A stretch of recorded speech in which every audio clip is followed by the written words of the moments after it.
Assalamualaikum warahmatullahi wabarakatuh. Perkenalkan, saya Zainun Arifin, NIM 211060001, kelas S1 TI 05A dari Prodi S1 Teknik Industri Institut Teknologi Telkom Purwokerto. Baik, pada mata kuliah Mekanika Teknik kali ini, saya akan menjelaskan mengenai latihan soal mekanika teknik dengan penyelesaian menggunakan metode titik buhul. Baik, untuk soalnya, carilah reaksi yang terjadi akibat beban pada gambar di bawah ini. Untuk menyelesaikan rangka batang di bawah ini, saya menggunakan metode titik buhul, di mana di sini terdapat tumpuan pada titik A dan titik B. Kemudian ada jarak dari A ke titik F itu sebesar 4 meter. Kemudian titik F ke titik G sebesar 4 meter, dan titik G ke titik B sebesar 4 meter. Untuk langkah mengerjakan dengan metode titik goal ini, pertama kita harus mencari reaksi peletakannya terlebih dahulu. Di sini sudah diketahui ada titik tumpuan di A dan B. Kemudian ada tekanan di titik F dan G sebesar 200. Kemudian kita mencari reaksi peletakannya yaitu ada di RA dan RB. Nah, karena dia simetris, maka total bebannya akan dibagi menjadi 200 ditambah 200 sama dengan 200 kN. Langkah yang kedua adalah kita mencari sudut di titik A. Karena di gambar ya di sini terdapat sebuah sudut di mana kita belum ketahui nih berapa sudutnya. Maka kita cari terlebih dahulu dengan menggunakan rumus Pythagoras. Kita cari terlebih dahulu sisi miringnya, eh, yaitu akar 4 kuadrat ditambah 2 kuadrat sama dengan akar 16 ditambah 4 sama dengan akar dari 20 yaitu sama dengan 2 akar 5. Lalu kita bisa mencari tahu nih nilai dari sin dan cosnya. Sinnya menghasilkan dari 4 dibagi 2 akar 5 menghasilkan nilai 0,894. Kemudian untuk cosnya 2 dibagi 2 akar 5 menghasilkan 0,47. Baik, untuk selanjutnya adalah langkah menghitung gaya-gaya pada rangka batang, di mana menggunakan titik buhul di A. Nah, menghitung yang pertama di A itu ada gaya yang bekerja ada D1 dan H1, di mana di D1 ini dia termasuk bidang diagonal atau bidang miring, di mana kita perlu mengetahui dulu nih gaya vertikal dan horizontalnya berapa. Oke, kita cari tahu gimana. Kalau misalkan vertikal, dia menggunakan sin, dan kalau horizontal, dia menggunakan cos. Vertikal yang bekerja di titik itu ada D1V dan RA. Maka kita bisa mencari tahu D1V ditambah RA, maka kita bisa cari D1V ditambah RA sama dengan 0. D1V gaya vertikal itu kan tadi sin A plus RA sama dengan 0. Di mana di sini itu kan tadi sin A plus RA sama dengan 0. Di mana di sini itu sebelumnya udah kita cari nilainya yaitu 0,894.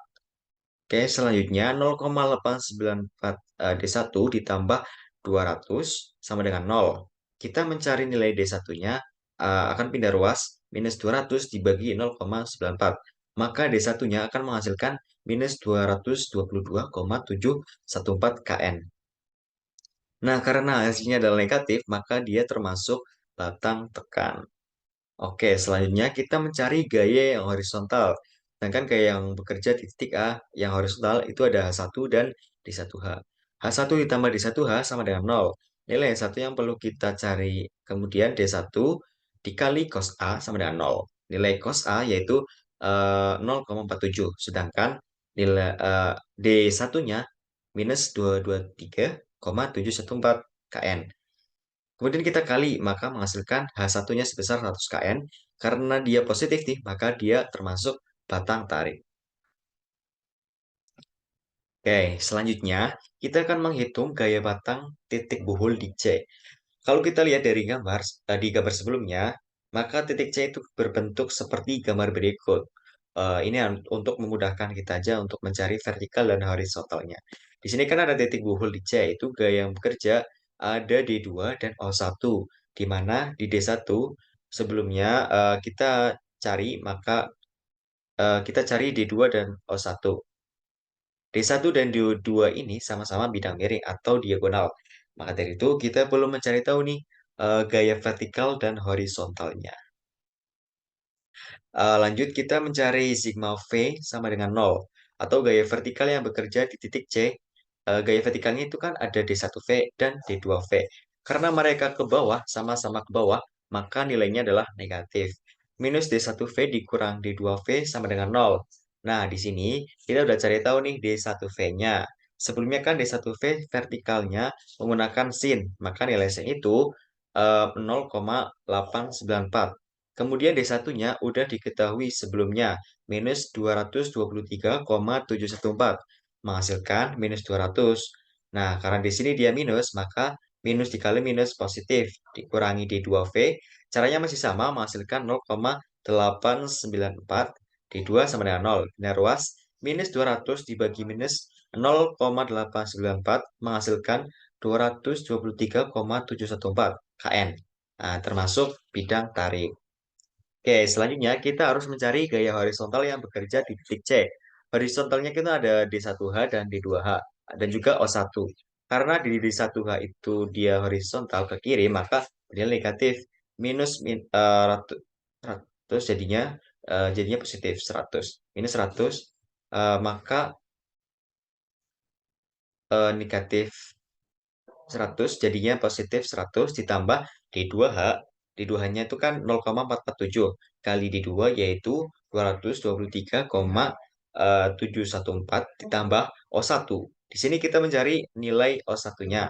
Nah, kita pindah ruas hingga 100 dikurangi 100 menghasilkan minus 200 kN. Karena negatif, maka termasuk batang tekan.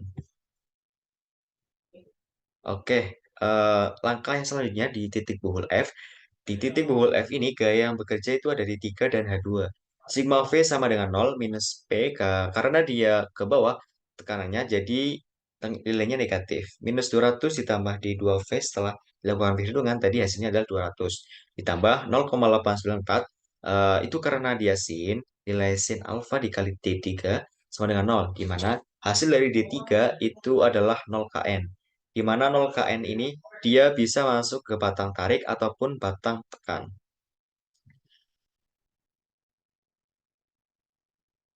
Oke, kita mencari gaya horizontal yang ada di titik F.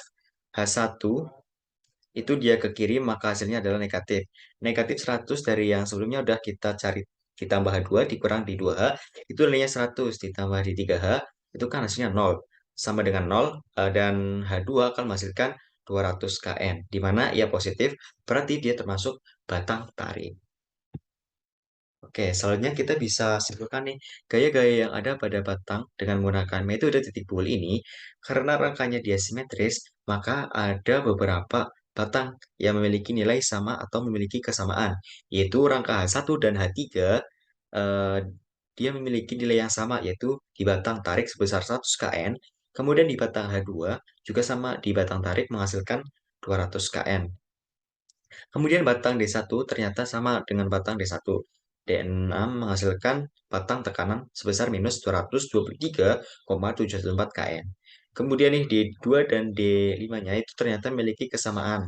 Dia sama-sama termasuk batang tarik, memiliki nilai sebesar 223,714 kN. Selanjutnya D3 dan D4 sama, di mana tadi yang sudah kita hitung, dia hasilnya adalah nol. Karena nol berarti dia bisa termasuk batang tarik ataupun batang tekan. Yang selanjutnya itu ada nilai O1 itu sama dengan O2. Memiliki jenis batang tekan nilainya itu sebesar minus 200 kN. Seperti itu. Oke, demikian penjelasan dari saya. Semoga bisa dipahami dan bisa bermanfaat. Terima kasih. Wassalamualaikum warahmatullahi wabarakatuh.